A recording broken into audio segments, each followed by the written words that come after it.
सन 1925 और बाद के कुछ वर्ष ऐसे थे जबकि स्वतंत्रता आंदोलन में शिथिलता आ गई थी। इतिहासकार लिखते हैं कि इस समय देश के सामने आजादी प्राप्त करने का कोई कार्यक्रम नहीं था। आम कांग्रेसी चरखा काट रहे थे, गांधी जी दक्षिण में भ्रमण कर रहे थे और स्वराज्य दल के लोग काउंसिलों में बहस कर रहे थे। ऐसे समय में क्रांतिकारी दलों ने अपने को संगठित किया। शचीन्द्रनाथ सान्याल, राम प्रसाद बिस्मिल, राजेंद्र नाथ लाहिड़ी, अशफाक उल्लाह आदि इस दल के प्रमुख कार्यकर्ता थे।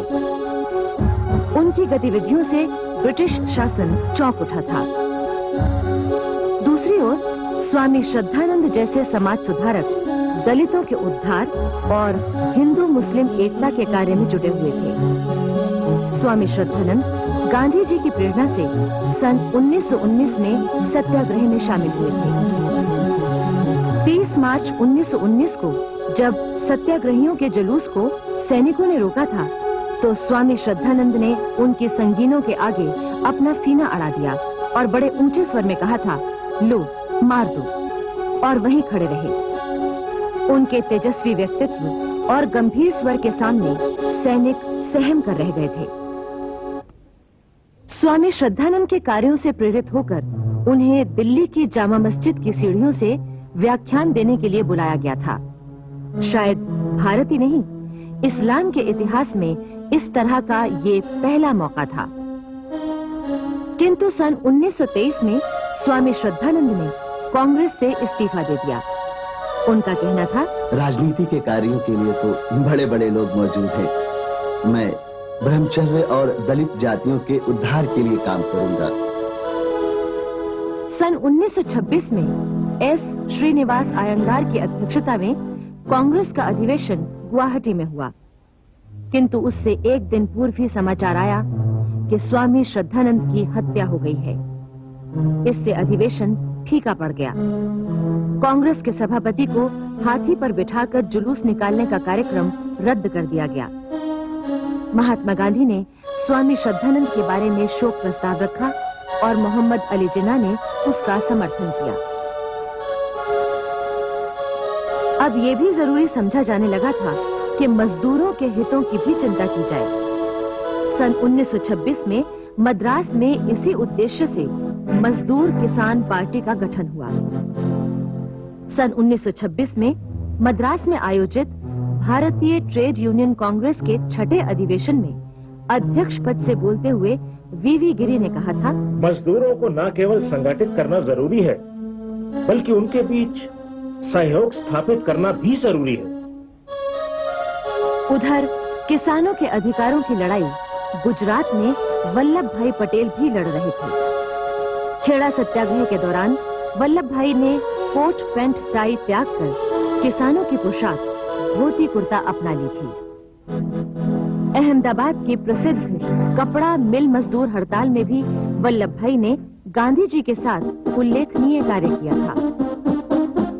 नागपुर के झंडा सत्याग्रह का नेतृत्व भी वल्लभ भाई ने किया था, जिसमें ब्रिटिश सरकार को झुकना पड़ा था और इससे वल्लभ भाई को देशव्यापी ख्याति मिली थी। सन 1927 में गुजरात के किसानों पर सरकार ने लगान की दर बढ़ा दी। इसके विरुद्ध किसानों में जबरदस्त आक्रोश उठा और वो कुछ भी करने को तैयार थे।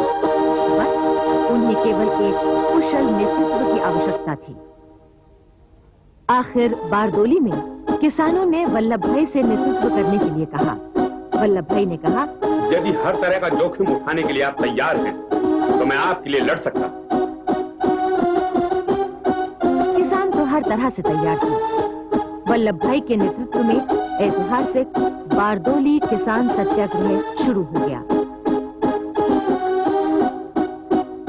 वल्लभ भाई ने यह आंदोलन इस तरह संगठित किया था कि लगान मिलना तो दूर, गांव में सरकारी अफसरों को भोजन, रिहाइश और सवारी तक मिलना दुश्वार हो गया था। बारदोली किसान आंदोलन को दबाने के लिए ब्रिटिश सरकार ने किसानों पर जुल्म ढाए, उनके घर तोड़ दिए, मवेशी जब्त कर लिए और उन्हें गिरफ्तार कर लिया, किंतु किसान झुके नहीं। अंत में सरकार को ही झुकना पड़ा। वल्लभ भाई की इस सफलता पर प्रसन्न होकर गांधी जी ने उन्हें सरदार की उपाधि दी थी। तभी से वो सरदार वल्लभ भाई पटेल कहलाने लगे थे। सन 1928 में ब्रिटिश सरकार ने इंग्लैंड के एक प्रसिद्ध वकील सर जॉन साइमन की अध्यक्षता में एक कमीशन नियुक्त किया।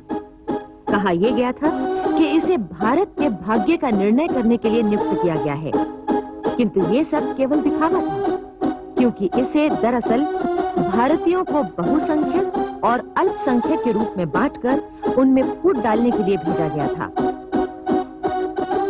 पंडित मोतीलाल नेहरू ने इस कमीशन के विरोध में स्पष्ट कहा था कि ये तो भारतीयों की आंखों में धूल झोंकने का एक तरीका है। एने बेसेंट ने कहा था, इस कमीशन की स्थापना अगर जले पर नमक छिड़कना नहीं है तो और क्या है। 3 फरवरी 1928 को सर जॉन साइमन के साथ 7 सदस्यों वाला कमीशन जब बंबई उतरा तो सारे देश में उसका विरोध किया गया। सबसे अपमानजनक बात ये थी कि इसमें किसी भारतीय को सदस्य नहीं बनाया गया था। कमीशन जहां-जहां गया वहीं उसे जबरदस्त विरोध का सामना करना पड़ा। Simon commission go back, Simon commission वापस जाओ, Simon commission go back. Patna में ब्रिटिश हुकूमत ने गांव से कुछ किराए के प्रदर्शनकारी बुलाए थे ताकि वो साइमन कमीशन के समर्थन में नारे लगाएं। लेकिन जब विरोधी जुलूस उनके सामने पहुंचा तो वो सब भागकर उसमें शामिल हो गए और ब्रिटिश हुक्मरान खड़े-खड़े देखते रह गए। 20 अक्टूबर 1928 को साइमन कमीशन लाहौर पहुंचा। कमीशन का विरोध करने वाले जुलूस का नेतृत्व किया था पंजाब के श्री लाला लाजपत राय ने। जैसा कि आप जानते हैं, लाला लाजपत राय उस समय देश के अग्रणी नेताओं में थे, किंतु ब्रिटिश शासन की दमन नीति के सामने किसी भी बड़े नेता का कोई महत्व नहीं था।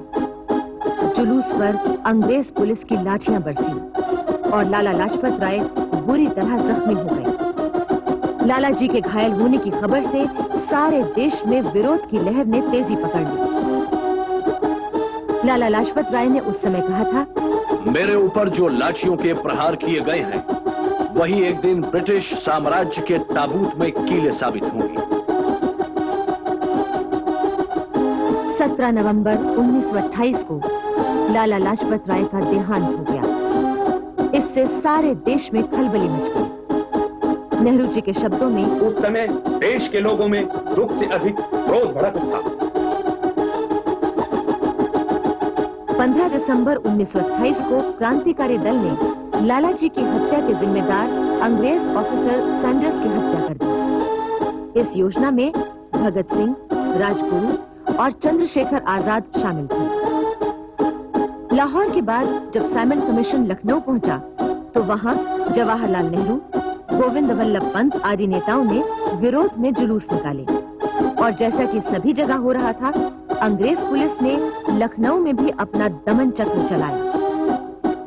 नेहरू जी ने इस लोमहर्षक दृश्य का वर्णन करते हुए मेरी कहानी में लिखा है, घुड़सवार फौरन हमारे ऊपर आ गए और उनकी आगे की कतार हमारे जुलूस में आगे खड़े हुए लोगों से एक ही छलांग में टकरा गई। हम वहीं डटे रहे और चूंकि हम हटते नहीं दिखाई दिए, इसलिए उन्हें उसी दम घोड़ों को रोक देना पड़ा। घोड़े पिछले पैरों पर खड़े रह गए, उनके अगले पैर हमारे सिरों पर लटकते हुए हिल रहे थे और फिर हम पर पैदल और घुड़सवार पुलिस दोनों की लाठियां पड़ने लगी। यह बहुत भयंकर मार थी। मुझे सिर्फ इतना ख्याल रहा कि मुझे अपनी जगह पर ही खड़े रहना चाहिए। मार से मुझे अंधेरी आ गई।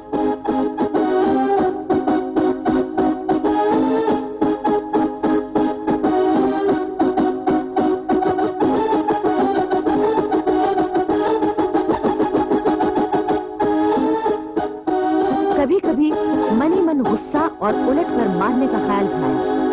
मैंने सोचा कि अपने सामने के पुलिस ऑफिसर को गिराकर घोड़े पर खुद चढ़ जाऊं। ये कितना आसान था, मगर लंबे अरसे की तालीम और अनुशासन ने काम दिया। इसके अलावा मैं अच्छी तरह जानता था कि अगर हमारी तरफ से कुछ भी मुकाबला हुआ तो ये भीषण दुर्घटना हो जाएगी, जिसमें हमारे आदमी बड़ी तादाद में गोलियों से भून दिए जाएंगे। लखनऊ के इस जुलूस में नेहरू जी के साथ गोविंद वल्लभ पंत भी थे। उन्हें तो और भी ज्यादा चोटें आई थी, इतनी कि बहुत अरसे तक उन्हें इतना दर्द रहा, इतनी तकलीफ रही कि वो कमर भी सीधी नहीं कर सकते थे। जब साइमन कमीशन देश के विभिन्न स्थानों का दौरा कर रहा था, उन्हीं दिनों कलकत्ते में मोतीलाल नेहरू की अध्यक्षता में कांग्रेस का अधिवेशन हुआ। इस अधिवेशन में पूर्ण स्वराज्य और डोमिनियन स्टेटस यानी औपनिवेशिक राज्यों की स्थापना की मांग को लेकर काफी बहस हुई। सुभाष चंद्र बोस और जवाहरलाल नेहरू जैसे युवा नेता तत्काल पूर्ण स्वराज्य की मांग का प्रस्ताव पास कराना चाहते थे, किंतु कांग्रेस के पुराने नेता नहीं मान रहे थे। अंत में गांधी जी के कहने पर समझौता हो गया। उन्होंने ब्रिटिश सरकार को 1 साल का समय दिया। यदि इस अवधि में उसने भारत को औपनिवेशिक स्वरूप नहीं दिया तो कांग्रेस पूर्ण स्वराज्य की मांग रखेगी। आखिर 1 वर्ष बाद 31 दिसंबर 1929 को लाहौर में ऐतिहासिक कांग्रेस अधिवेशन रावी के किनारे हुआ। ठीक आधी रात के समय, जब एक नया वर्ष जन्म ले रहा था, बड़े ही जोश भरे वातावरण में पूर्ण स्वराज्य का ऐतिहासिक प्रस्ताव स्वीकार किया गया। प्रस्ताव में कहा गया था, हमारी आस्था है कि अन्य देशों की तरह भारतवासियों का ये जन्मसिद्ध अधिकार है कि स्वाधीनता प्राप्त करें, अपने परिश्रम के फल का उपयोग करें और जीवन की आवश्यकताएं पूरी करें ताकि विकास की समस्त सुविधाएं उन्हें मिल सकें। हमारा ये भी विश्वास है कि यदि सरकार जनता के इन अधिकारों को छीनकर उसका दमन करती है तो जनता को ये भी अधिकार जाता है कि वो उस सरकार को समाप्त कर दे या बदल दे। भारत में अंग्रेज सरकार ने भारतवासियों की स्वतंत्रता मात्र का अपहरण ही नहीं किया, बल्कि उसने जनता का शोषण अपना अधिकार बना लिया है। हमारी ये भी आस्था है कि भारत को ब्रिटेन से संबंध विच्छेद कर पूर्ण स्वाधीनता की संप्राप्ति करनी चाहिए। लाहौर अधिवेशन में पूर्ण स्वराज्य की मांग के साथ ही उस समय के सबसे युवा राजनीतिज्ञ जवाहरलाल नेहरू को राष्ट्रपति चुना गया था। प्रस्ताव में यह भी निश्चय किया गया था कि 26 जनवरी को हर वर्ष स्वाधीनता दिवस मनाया जाएगा। तब 26 जनवरी 1930 को सारे देश में स्वाधीनता दिवस मनाया गया और जुलूस निकाले गए। इससे लोगों में नया जोश आया। जवाहरलाल नेहरू का इस अवसर पर शानदार स्वागत हुआ था। ऐसा शानदार जुलूस निकला था कि माता स्वरूप रानी ने जब एक अटारी से उस जुलूस को देखा तो वो गदगद हो उठी। अपने पुत्र की जय जयकार से उनका मन हर्ष से पुलकित हो उठा था। आंखों से अश्रुधारा प्रवाहित हो उठी थी। लाहौर कांग्रेस के दौरान एक और उल्लेखनीय घटना हुई। उसमें भाग लेने के लिए सीमा प्रांत से बहुत से लोग आए थे। इस प्रांत से यूं तो खान अब्दुल गफ्फार खान कांग्रेस के अधिवेशनों में आकर हिस्सा लिया करते थे, मगर लाहौर में पहली बार सीमा प्रांत के सच्चे नौजवानों का एक बड़ा दल आया। वो वहां से ये ख्याल और जोश लेकर गए कि वो आजादी की लड़ाई में सारे हिंदुस्तान के साथ हैं। इस तरह 1930 से सीमा प्रांत के लोग आजादी की लड़ाई में महत्वपूर्ण और बड़ा हिस्सा लेने लगे। आखिर ब्रिटिश सरकार ने पूर्ण स्वराज्य की मांग नहीं मानी। असेंबली के तमाम मेंबरों ने इस्तीफा दे दिया। सुभाष चंद्र बोस और उनके 11 साथियों को भी गिरफ्तार कर लिया गया। पूर्ण स्वराज्य की मांग न माने जाने पर कांग्रेस के लिए ये जरूरी हो गया था कि वो अपना संघर्ष तेज कर दे। गांधी जी और अन्य नेताओं ने ये विचार किया कि अब देश को एक साथ जगाना है, सबको साथ लेकर चलना है। ये भी तय किया गया कि ऐसे प्रयास किए जाएं जिनसे ब्रिटिश सरकार के हाथ पांव फूल जाएं और व्यवस्था संभालने में वो अपने को कमजोर महसूस करे। 15 फरवरी 1930 को कांग्रेस की कार्यकारिणी समिति ने अहमदाबाद में सत्याग्रह आंदोलन आरंभ करने का प्रस्ताव पास किया। गांधी जी ने वायसराय को पत्र लिखकर समझाने की कोशिश भी की ताकि आंदोलन की जरूरत ना पड़े, पर उसका कोई असर नहीं हुआ। तब गांधी जी ने नमक कानून तोड़ने के लिए जनता का आह्वान किया। उन्होंने कहा, पानी के बाद नमक ही सबके लिए सबसे जरूरी चीज है। उस पर सरकार को टैक्स लगाने का कोई अधिकार नहीं है। इस टैक्स से लाखों भूखों, बीमारों और विकलांगों तथा बेसहारा लोगों पर असर पड़ता है। दुनिया में इससे बड़ा अमानुषिक टैक्स और कोई नहीं हो सकता।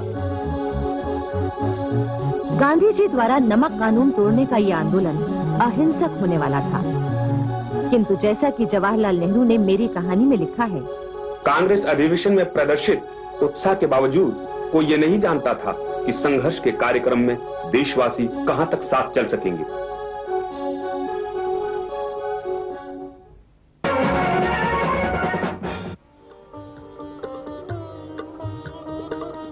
गांधी जी स्वतंत्रता की लड़ाई अहिंसा के माध्यम से लड़ना चाहते थे। नमक कानून तोड़ने का आंदोलन भी गांधी जी अहिंसात्मक ही चलाना चाहते थे।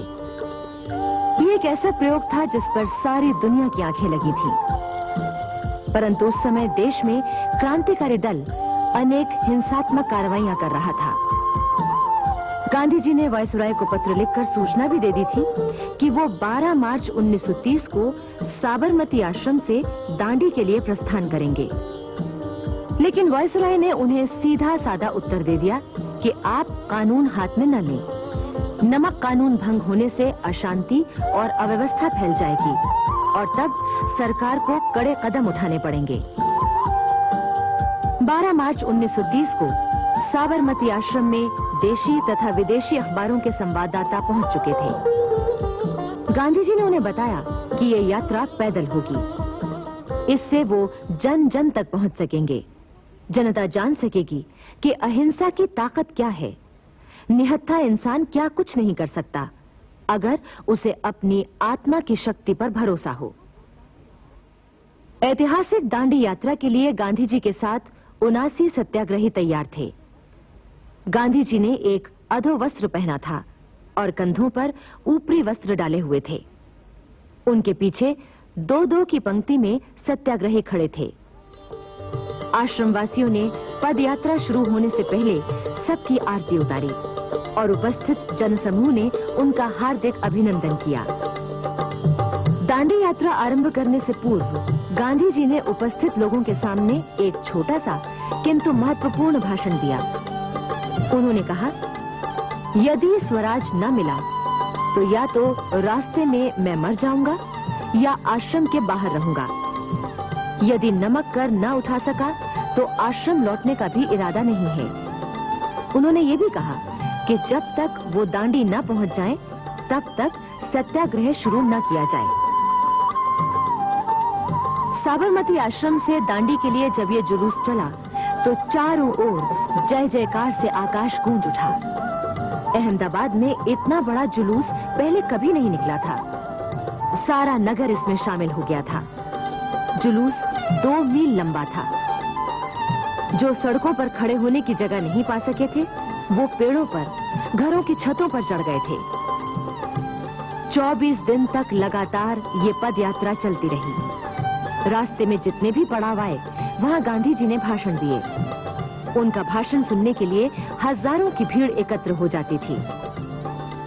यात्रा के दौरान जम्बूसर में जवाहरलाल नेहरू और मोतीलाल नेहरू ने गांधी जी से मुलाकात की और आगे का कार्यक्रम तय किया, क्योंकि ये तय था कि कानून तोड़ने के बाद सभी नेताओं को गिरफ्तार किया जाएगा।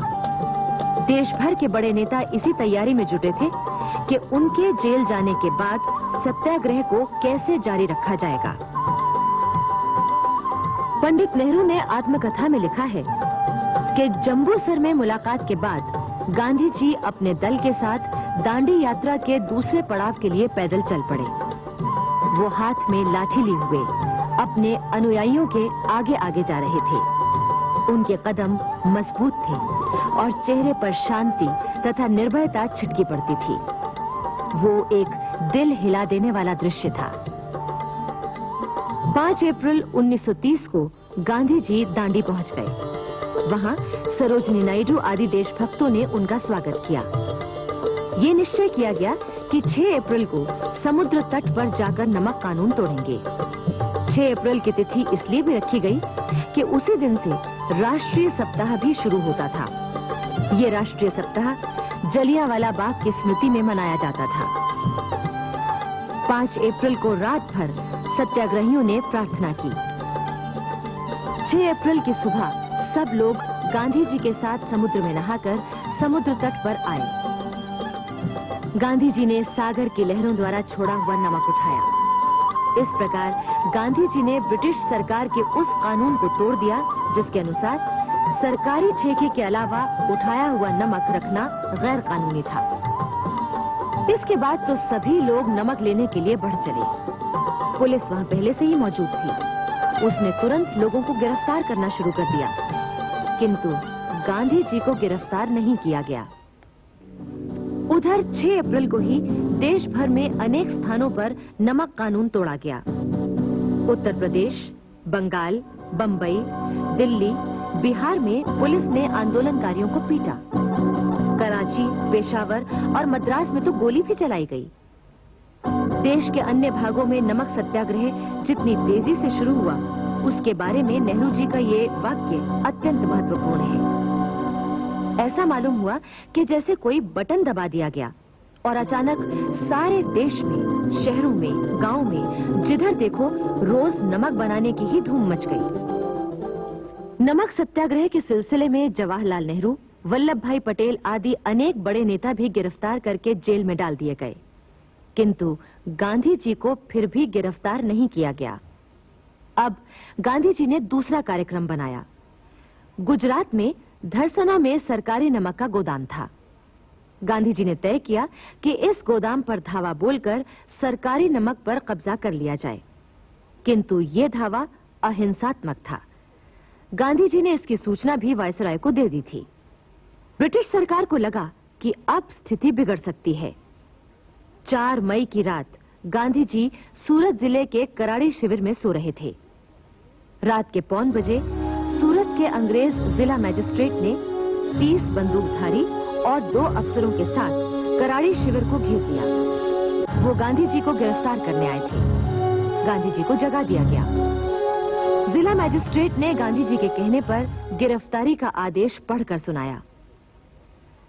चूंकि governor general in council Mohandas Karamchand Gandhi की कार्रवाइयों को खतरनाक मानता है, इसलिए वो आदेश देता है कि उक्त मोहनदास करमचंद गांधी को 1827 रेगुलेशन 35 के तहत प्रतिबंध में रखा जाए और जब तक सरकार चाहे तब तक वो कैद में रहे।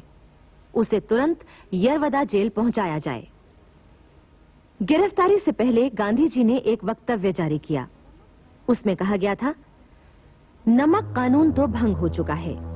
अब प्रत्येक व्यक्ति जो मुकदमे का खतरा उठा सकता हो, चाहे जहां नमक बनाने के लिए स्वतंत्र है। गांधी जी की गिरफ्तारी से नमक आंदोलन और भी जोर से भड़क उठा। भारत भर में हड़ताल हुई, बाजार और व्यापार बंद हो गए। गांधी जी के बाद धरसना पर धावा बोलने के लिए वृद्ध नेता अब्बास तैयब जी चुने गए। वो भी गिरफ्तार कर लिए गए। इसके बाद श्रीमती सरोजिनी नायडू आगे बढ़ी तो वो भी गिरफ्तार कर ली गई। फिर तो जनता और पुलिस के बीच सीधा संघर्ष शुरू हो गया। हर शहर और गांव में नमक सत्याग्रह हुआ। पुलिस ने जनता पर लाठियों और बंदूकों से हमला किया। कांग्रेस की कार्य समिति को सरकार ने गैर कानूनी घोषित कर दिया। मोतीलाल नेहरू भी गिरफ्तार कर लिए गए। पेशावर में खान अब्दुल गफ्फार खान की संस्था अफगान यूथ लीग और उसके सदस्य खुदाई खिदमतगार कांग्रेस में शामिल हो गए। नमक आंदोलन के दौरान खुदाई खिदमतगारों पर बड़े अत्याचार हुए। लोगों को अपमानित करने के लिए उन्हें जबरदस्ती पकड़कर माफीनामे पर अंगूठा लगवाया जाता था। बहुत से वीर पठानों ने इस पर अपना अंगूठा ही काट डाला, जिससे इस जिल्लत से बच जाएं। खान अब्दुल गफ्फार खान के घर में आग लगा दी गई। उनके भाई डॉक्टर खान साहब का मकान धूल में मिला दिया गया। 23 अप्रैल 1930 को पेशावर में बहादुर पठानों ने सत्याग्रह की अहिंसक लड़ाई की एक ऐसी मिसाल पेश की जो इतिहास में कभी भी भूली नहीं जा सकेगी। सैकड़ों की संख्या में पठान मौत की जरा भी परवाह किए बगैर तोपों और बंदूकों की ओर बढ़ते गए और उन्हें बड़ी बेरहमी से अंग्रेजों ने भून दिया। सारे देश में अहिंसात्मक ढंग से कानून भंग करना जनता का धर्म बन गया था। ब्रिटिश सरकार की सभी जेलें भर गईं, यहाँ तक कि नई जेलें बनवानी पड़ी। लगभग 50-60 हजार लोग जेलों में बंद हो गए थे। फिर भी आंदोलन की तेजी में कोई कमी नहीं आई। बंबई में कपड़ा मिल मजदूरों ने हड़ताल की। मद्रास में आंदोलनकारियों को पीटा गया। बंगाल में छात्रों पर लाठियां बरसी। गुजरात में बारडोली और बोरमद में किसानों पर जुल्म हुए। उस समय सारा भारत आंदोलन के प्रभाव की गिरफ्त में आ चुका था। वास्तव में इस आंदोलन ने ब्रिटिश सरकार की नींव हिला दी थी। इससे गांधी जी की कांग्रेस में पकड़ गहरी हो गई। उनका प्रभाव तेजी से फैलने लगा था। इसी बीच क्रांतिकारी भी अपना काम कर रहे थे। 18 अप्रैल 1930 को चटगांव के पास करीब 70 नौजवानों ने सूर्य सेन के नेतृत्व में एक साथ अनेक सरकारी प्रतिष्ठानों पर आक्रमण कर दिया। उन्होंने शस्त्रागार लूट लिया। 26 जनवरी 1931 को वायसराय के आदेशानुसार गांधी जी और कांग्रेस कार्यकारिणी के अन्य सभी सदस्यों को जेलों से रिहा कर दिया गया। मोतीलाल जी चूंकि बीमार थे, इसलिए उन्हें पहले ही छोड़ दिया गया था। जवाहरलाल नेहरू जब नैनी जेल से छूटकर घर पहुंचे, तो बीमार पिता को देखकर उनके दिल को बड़ा धक्का लगा था। नेहरू जी ने लिखा है, वो एक बूढ़े शेर की तरह, जिसका शरीर बुरी तरह जख्मी हो गया हो, जिसकी ताकत शरीर से करीब करीब चली गई हो, बैठे थे। लेकिन उस हालत में भी उनकी शान तो सिंहों या राजाओं जैसी ही थी। कुछ ही दिन बाद गांधी जी मोतीलाल नेहरू जी से मिलने आए। उस समय मोतीलाल जी ने कहा था, महात्मा जी, मैं जल्दी ही चला जाने वाला हूँ। स्वराज देखने के लिए जिंदा नहीं रहूंगा, लेकिन मैं जानता हूँ कि आपने स्वराज जीत लिया है और जल्दी ही वो आपके हाथ में आ जाएगा। इसके कुछ ही दिन बाद यानी 6 फरवरी 1931 को मोतीलाल नेहरू का देहांत हो गया। देश का एक महान त्यागी नेता उठ गया। देश की राजनीति में उस समय नया मोड़ आया जब महात्मा गांधी और वायसराय लॉर्ड इरविन के बीच बातचीत हुई और कई महत्वपूर्ण मुद्दों पर समझौता हो गया। इनमें कुछ प्रमुख बातें थीं। सविनय अवज्ञा आंदोलन वापस लेना, गोलमेज कॉन्फ्रेंस में वैधानिक सरकार की स्थापना पर विचार, शराब और विलायती कपड़ों की दुकानों पर धरना कानूनी हद के अंदर रहेगा, सविनय अवज्ञा आंदोलन के दौरान पकड़े गए लोग रिहा किए जाएंगे, उन पर से मुकदमे उठा लिए जाएंगे, जुर्माने माफ होंगे, गरीब लोग अपने उपयोग के लिए नमक बना सकेंगे आदि। इस समझौते पर डॉक्टर राजेंद्र प्रसाद ने कहा था, गांधी इरविन समझौता इस माने में बहुत महत्वपूर्ण है कि ब्रिटिश सरकार ने पहली बार जनता की प्रतिनिधि संस्था से समझौते की बातचीत के लिए प्रयत्न किया है। उधर लाहौर हत्याकांड के सिलसिले में गिरफ्तार भगत सिंह, सुखदेव और राजगुरु पर मुकदमा चल रहा था। इसके 2 दिन बाद यानी 25 मार्च को कानपुर के प्रसिद्ध पत्रकार और हिंदू मुस्लिम एकता के अनन्य उपासक गणेश शंकर विद्यार्थी की हत्या का समाचार आया। इन दोनों समाचारों से कराची में वल्लभ भाई पटेल की अध्यक्षता में हो रहे कांग्रेस अधिवेशन में मातम छा गया था। कांग्रेस के इसी अधिवेशन में गांधी इरविन समझौते को अनुमोदित किया गया था। दूसरा गोलमेज सम्मेलन लंदन में 7 सितंबर से 1 दिसंबर 1931 तक हुआ। इसमें कांग्रेस के प्रतिनिधि के रूप में गांधी जी सम्मिलित हुए। अन्य नेताओं को ब्रिटिश सरकार ने नामजद किया था। इनमें पंडित मदन मोहन मालवीय और श्रीमती सरोजनी नायडू भी थीं। दूसरे गोल में सम्मेलन से बड़ी आशाएं थीं और लगता था कि स्वराज्य का सपना पूरा हो जाएगा, लेकिन उसमें तो गांधी इरविन समझौते तक की उपेक्षा कर दी गई थी। इस सम्मेलन में गांधी जी ने भारत का पक्ष बड़ी मजबूती से रखा, किंतु अंत में इस सम्मेलन का कोई नतीजा नहीं निकला। भारत लौटने पर गांधी जी ने कहा, यह बात सच है कि मैं खाली हाथ लौटा हूं, किंतु मुझे संतोष है कि जो ध्वज मुझे सौंपा गया था मैंने उसे नीचा नहीं होने दिया और उसके सम्मान के साथ समझौता नहीं किया।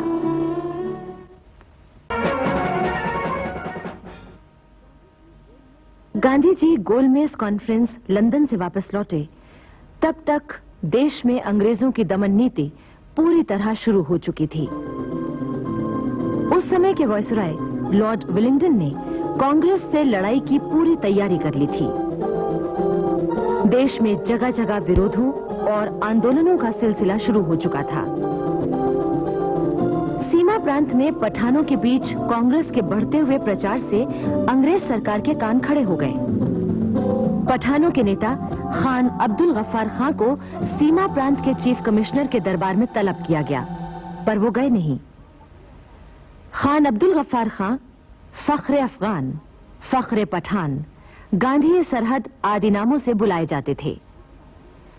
खान अब्दुल गफ्फार खां उस समय सीमा प्रांत की एक ऐसी हस्ती थे जिन्होंने अपने कार्य और निष्ठा के बल पर आश्चर्यजनक लोकप्रियता प्राप्त कर ली थी। सीमा प्रांत के उत्मंजाई में खान बहराम खां के घर जन्मे अब्दुल गफ्फार खां को बचपन से यही सिखाया जा रहा था कि उन्हें अंग्रेज पलटन में भर्ती होना है। वैसे खान बहराम खां ने मुल्ला मौलवियों के विरोध के बावजूद अपने बड़े बेटे को अंग्रेजी तालीम दिलाकर एडिनबरा में डॉक्टरी की पढ़ाई के लिए तैयार किया था। जाहिर है उन्होंने छोटे बेटे गफ्फार खां को भी मिशन स्कूल में पढ़ाया।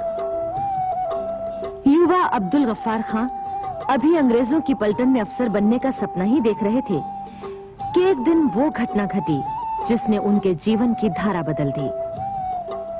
युवा गफ्फार अपने एक दोस्त के साथ कस्सा कहानी बाजार में खड़े थे।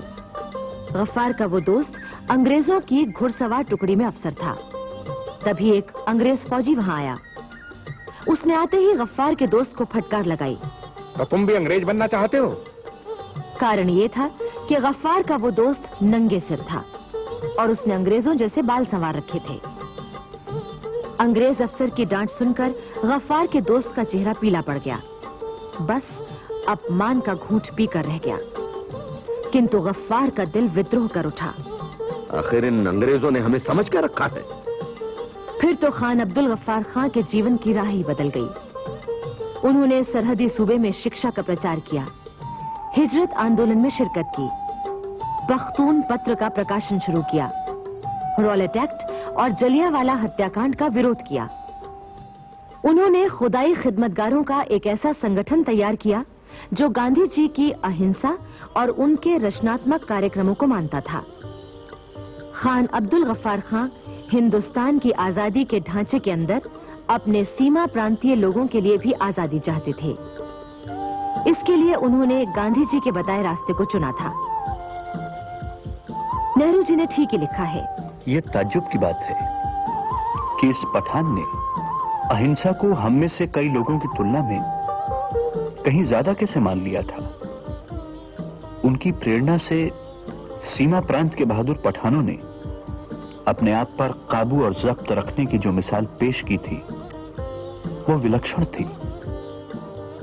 देश के दूसरे हिस्सों में अंग्रेज शासक किसानों पर जुल्म कर रहे थे और उनसे कहीं ज्यादा लगान वसूल कर रहे थे।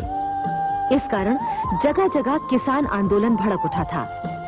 संयुक्त प्रांत में जवाहरलाल नेहरू, शेरवानी और पुरुषोत्तम दास टंडन किसानों की समस्याओं को लेकर आंदोलन चला रहे थे। पुरुषोत्तम दास टंडन विद्यार्थी जीवन से ही देशभक्ति की धारा में शामिल हो गए थे। सन 1899 में कांग्रेस के लखनऊ अधिवेशन में उन्होंने स्वयं सेवक का काम किया था। फिर 1906 में कांग्रेस के कलकत्ता अधिवेशन में प्रतिनिधि के रूप में शामिल हुए थे। महात्मा गांधी के सच्चे अनुयायी होने के कारण टंडन जी का कार्यक्षेत्र केवल राजनीति ही नहीं था, वो सामाजिक और साहित्यिक कार्यों में भी गहरी दिलचस्पी रखते थे। सन 1918 में उन्होंने प्रयाग में हिंदी विद्यापीठ की स्थापना की थी। इलाहाबाद से प्रकाशित अभ्युदय पत्र के अवैतनिक संपादक भी रहे। सन 1930 में उन्होंने केंद्रीय किसान संघ की स्थापना की। किसानों की हालत उन दिनों इतनी खराब थी कि वो लगान की कम से कम राशि देने में भी असमर्थ थे।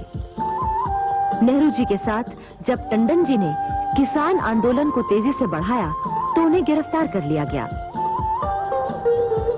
उधर गुजरात के बारदोली में भी किसानों पर जुल्म हो रहे थे। बारदोली में हो रहे अत्याचारों की जांच के लिए सरकार ने एक समिति बनाई, जिसमें सरदार पटेल और भूलाभाई देसाई को भी रखा गया। किंतु इस समिति के अंग्रेज सदस्यों ने पटेल और देसाई की एक न चलने दी। जांच समिति सिर्फ दिखावा बनकर रह गई। सरकार का किसानों के साथ सख्ती का बर्ताव बना रहा। इस बीच क्रांतिकारी दल भी बड़ी तेजी से सक्रिय था। बंगाल में इन क्रांतिकारियों का बहुत जोर था। वहां क्रांतिकारी आंदोलन शहरों की सीमाएं पार करके गांव के मध्यम वर्गीय नौजवानों में फैल गया था। ढाका, मेदिनीपुर, 24 परगना आदि अनेक स्थानों में क्रांतिकारी गतिविधियां चल रही थीं।